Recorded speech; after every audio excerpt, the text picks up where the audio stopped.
Hello शिक्षक साथियों, स्वागत है आपका अपने यूट्यूब चैनल में। तो आज हम बात करने वाले हैं सुप्रीम कोर्ट का जो आपका आर्डर आया था उसके संबंध में। डीजी महोदया का आपका क्या दिशा निर्देश है, उस पर उन्होंने क्या विचार मंथन करके अपने वक्तव्य दिए हैं, उसके बारे में हम चर्चा करेंगे। और इसके बाद जो ये आपका टेट का जो आपका ऑर्डर आया है सुप्रीम कोर्ट का, जो ये इसकी जो है मूल जड़ क्या है, वहाँ तक हम बात करेंगे। तो वीडियो में बने रहिए आप अंत तक, जिससे कि आपको जो है जो सारी जानकारियाँ हैं मैं आप तक पहुँचा सकूँ। तो सबसे पहले हम बात कर लेते हैं कि जो आपके डीजी महोदया हैं, इन्होंने जो है क्या बयान स्पष्ट किया है इस सुप्रीम कोर्ट के टेट संबंधी ऑर्डर आने के बाद।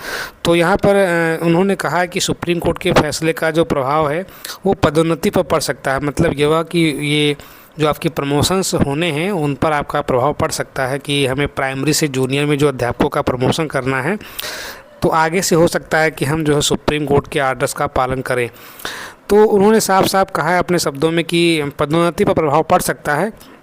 और उन्होंने ये भी कहा है कि इसका अध्ययन अभी किया जा रहा है। जो भी आपका ऑर्डर आया है वो जो अभी शिक्षा विभाग की जो टीम्स हैं वो अपना अध्ययन कर रही हैं ऑर्डर पर।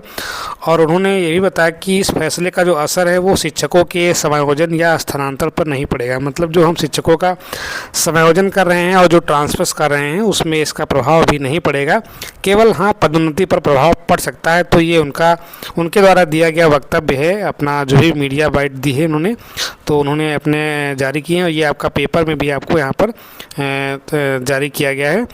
और इन्होंने जो है जो आपके अधिकारी हैं और शिक्षकों को जो उन्होंने आश्वस्त किया है कि जो आपकी समायोजन और स्थानांतरण जो आपका चल रहा है वो आपका जो है पूर्ववत आपका चलता रहेगा।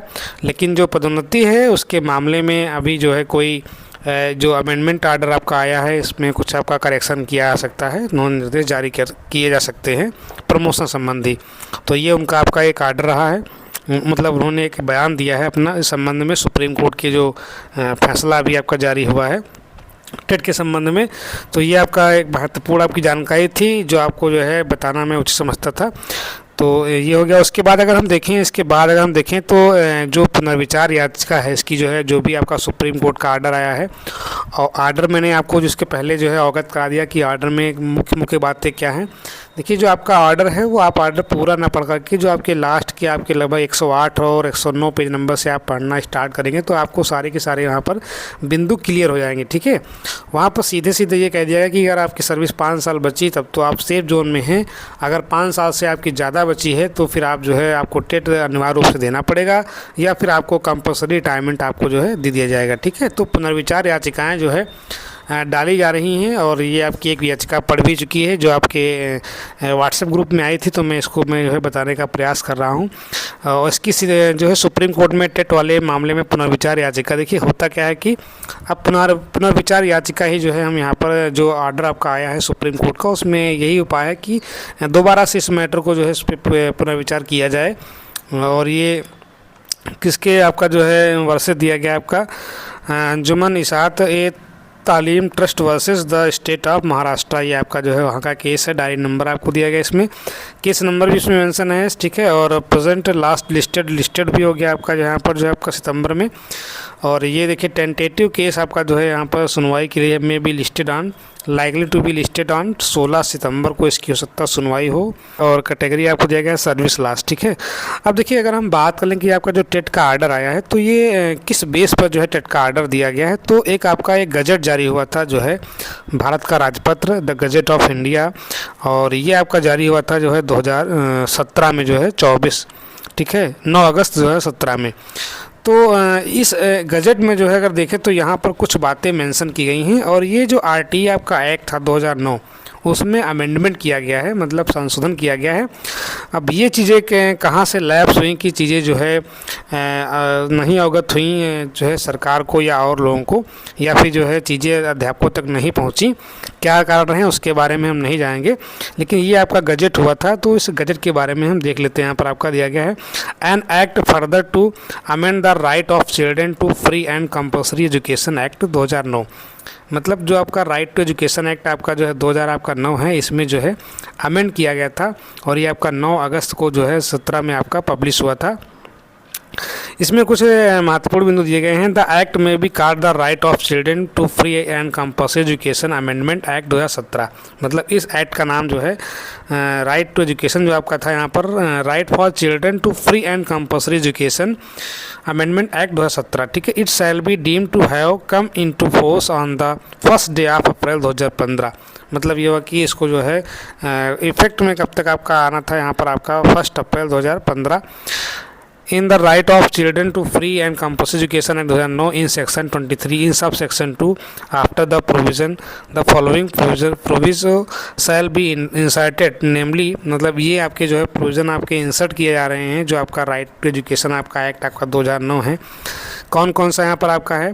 Provided further that every teacher appointed और इन पोजीशन। मतलब ये हुआ कि कोई भी अध्यापक अगर आपका पहले से अपॉइंट है या फिर वो पोजीशन में है as on 31 March 2015 who does not passes minimum qualification as laid down under. मतलब जिसने न्यूनतम अर्हता की जो है जो भी आपकी होती है अगर उसने नहीं पास की है laid down under sub section दिया गया है shall acquire such minimum qualification within a period of 4 years from the date of commencement of the right of children to free and compulsory education amendment act 2017। मतलब जब से आपका ये 17 वाला जो आपका लागू हो रहा है ये पीरियड ऑफ 4 years मतलब 4 वर्षों में जो अब मिनिमम क्वालिफिकेशन है अगर वो एक्वायर करना है उनको, ठीक है, तो ये एक अमेंडमेंट आया था। तो हो सकता है कि आपका ये सर्कुलेट ना हुआ हो हम लोगों के बीच में, तो इस बेस पे जो है सुप्रीम कोर्ट ने जो है ऑर्डर पास कर दिया हो।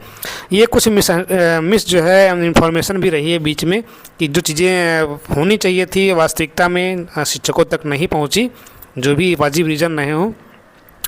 अब देखिए ये आदेश की मूल जड़ है। मतलब जो टेट का जो आपका आर्डर आया है ये इसकी मूल जड़ है जो गजेट ऑफ इंडिया आपका हुआ था जो चिल्ड्रन जो आपका जो एजुकेशन आपकी है इसमें जो आरटीई आपका था 2009 उसमें आपका अमेंडमेंट एक्ट आपका 2017 में था कि आपको 4 years में जो है जो मिनिमम क्वालिफिकेशंस हैं वो आपको अनिवार्य रूप से पास करनी है।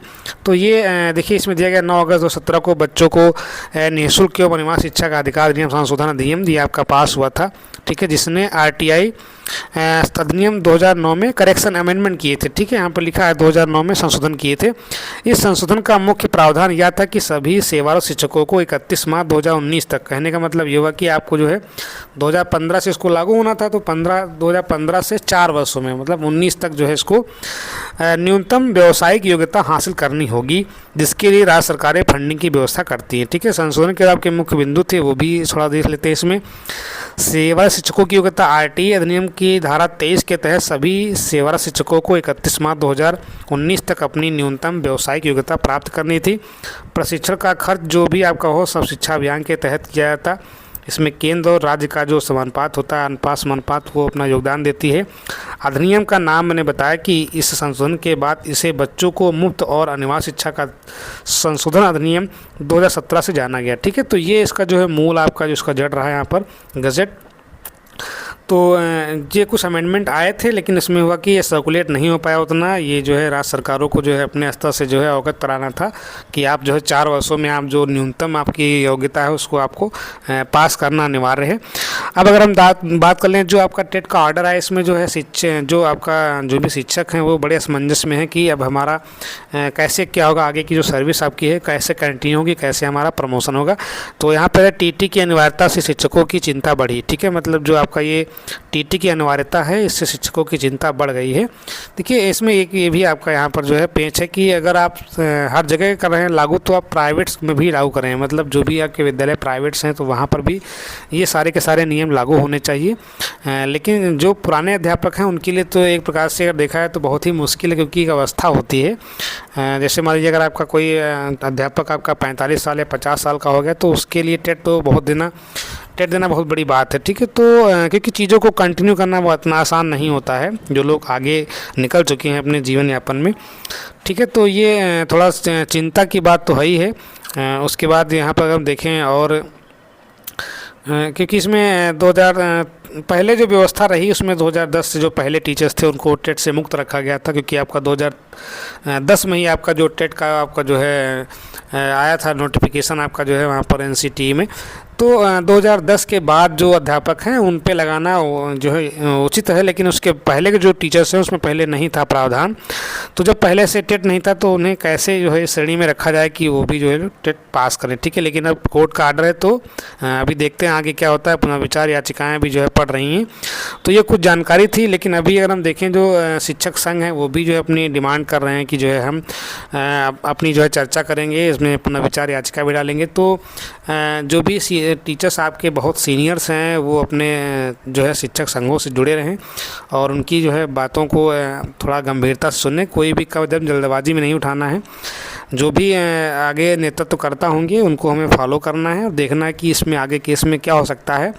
हो सकता है कि इसमें कुछ परिवर्तन हो जाए आदेश में। हालांकि सुप्रीम कोर्ट का आर्डर है, तो जो भी सुप्रीम कोर्ट के आर्डर्स होते हैं वो आपके बेंचमार्क बन जाते हैं बाद में। तो थोड़ी चीज़ें मुश्किल हैं, लेकिन ये नहीं है, मुश्किलों का सामना करना हम लोगों को भी है और हो सकता है कि आगे मुश्किलें जो है थोड़ा कम भी हो जाएं। और मेरा मानना ये है कि अगर 2010 से टेट आया तो उसके पहले के जो अध्यापक नियुक्त हैं उनको जो है इस श्रेणी से बाहर रखा जाए। बाद के अध्यापक तो ज़्यादातर लोग जो है जूनियर का टेट क्वालिफाई हैं और जो लोग परीक्षाएं दे रहे हैं वो लोग क्वालिफाई भी कर सकते हैं। लेकिन अब ये कि एक मानक तय कर दिया गया कि आप जैसे अगर आप जूनियर में टीचिंग कर रहे हैं तो उसके सिलेबस के अकॉर्डिंग फिर आप जो है अहर्ता आपकी पूरी होनी चाहिए। तो ये हो सकता है कि विभाग अपने हिसाब से कुछ विचार मंथन करे। अभी हालांकि विभाग भी इस पर मंथन कर रहा है।